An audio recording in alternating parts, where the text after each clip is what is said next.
Hello everyone. ಪ್ರಶ್ನೆ ಸಂಖ್ಯೆ 38 5 ಅಂಕಗಳನ್ನ ಹೊಂದಿರುತ್ತೆ. ಇದು ಅಥವಾ ಪ್ರಶ್ನೆ ಅಂದ್ರೆ 38ನೇ ಪ್ರಶ್ನೆಗೆ ನಿಮ್ಗೆ ಚಾಯ್ಸ್ ಇರುತ್ತೆ.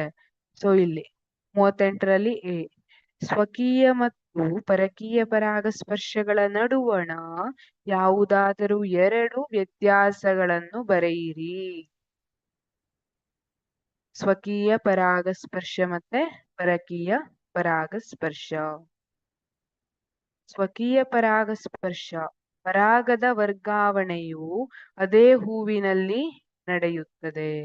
ಇಲ್ಲಿ ಪರಾಗಸ್ಪರ್ಶ ಅಂದ್ರೆ ಏನು? ಪರಾಗ ಇರುವಂತದ್ದು ಹೋಗಿ ಅಂಡಾಶಯದಲ್ಲಿರುವಂತಹ ಅಂಡವನ್ನ ಸೇರಬೇಕು, ನಿಷೇಚನವನ್ನ ಹೊಂದಬೇಕು. ಅದನ್ನ ಪರಾಗಸ್ಪರ್ಶ ಅಂತ ಕರಿತೀವಿ. ಹೂವಿನಲ್ಲಿ ಗಂಡು ಭಾಗ ಮತ್ತೆ ಹೆಣ್ಣು ಭಾಗ ಅಂತ ಇರುತ್ತೆ. ಶಲಾಕೆ ಹೆಣ್ಣು ಭಾಗ ಆದ್ರೆ ಕೇಸರವನ್ನ ಗಂಡು ಭಾಗ ಅಂತ ಕರಿತೀವಿ. ಕೇಸರವು ಪರಾಗ ರೇಣುವನ್ನ ಹೊಂದಿರುತ್ತೆ. ಪರಾಗ ರೇಣುವಿನಲ್ಲಿ ಪರಾಗ, ಆ ಪರಾಗ ಏನಿದೆ ಅದು, ಆ ಪರಾಗದ ವರ್ಗಾವಣೆಯು, ಆ ಪರಾಗ ಏನಿದೆ ಅದು ಹೋಗಿ ಶಲಾಕಾಗ್ರದ ಮೇಲೆ ಬೀಳುತ್ತೆ. ಆಗ ಶಲಾಕಾಗ್ರದಿಂದ ಒಂದು ನಳಿಕೆ ಅಂಡಾಶಯದ ತನಕ ಉಂಟಾಗುತ್ತೆ. ಅದರ ಮೂಲಕ ಆ ಪರಾಗ ಹೋಗಿ ಅಂಡವನ್ನ ಸೇರಿ ಅಲ್ಲಿ ನಂತರ ಯುಗ್ಮಜ ಆಗಿ ಅದು ಬೀಜ ಉತ್ಪಾದನೆ ಸ್ಟಾರ್ಟ್ ಆಗುತ್ತೆ.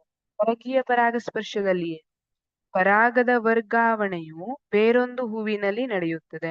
ಈಗ ಬೇರೆ ಹೂವಿನ ಪರಾಗ ಇನ್ನೊಂದು ಹೂವಿನ ಶಲಾಕಾಗ್ರದ ಮೇಲೆ ಹೋಗಿ ಬೀಳುವಂತದ್ದು. ಪರಾಗ ರೇಣು ಇರುವಂತದ್ದು ಬೇರೆ ಶಲಾಕಾಗ್ರದ ಮೇಲೆ ಹೋಗಿ ಬೀಳುವಂತದ್ದು.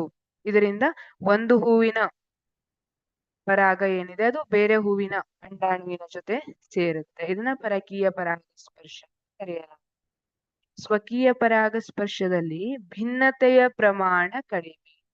ಇಲ್ಲಿ ಸಾಮಾನ್ಯವಾಗಿ ಭಿನ್ನತೆ ಅಷ್ಟಾಗಿ ಕಂಡು ಬರುವುದಿಲ್ಲ. ಆದ್ರೆ ಪರಕೀಯ ಪರಾಗಸ್ಪರ್ಶದಲ್ಲಿ ಭಿನ್ನತೆಯ ಪ್ರಮಾಣ ಹೆಚ್ಚು. ಎರಡು ಬೇರೆ ಬೇರೆ ಹೂಗಳ ನಡುವೆ ಆಗ್ತಾ ಇರುವುದರಿಂದ ಅಥವಾ ಎರಡು ಬೇರೆ ಬೇರೆ ಗಿಡದಲ್ಲಿ ಹೂವಿನ ನಡುವೆ ಕೂಡ ಆಗ್ಬಹುದು. ಹಾಗಾಗಿ ಭಿನ್ನತೆಯ ಪ್ರಮಾಣ ಹೆಚ್ಚಿರುತ್ತೆ. Thank you.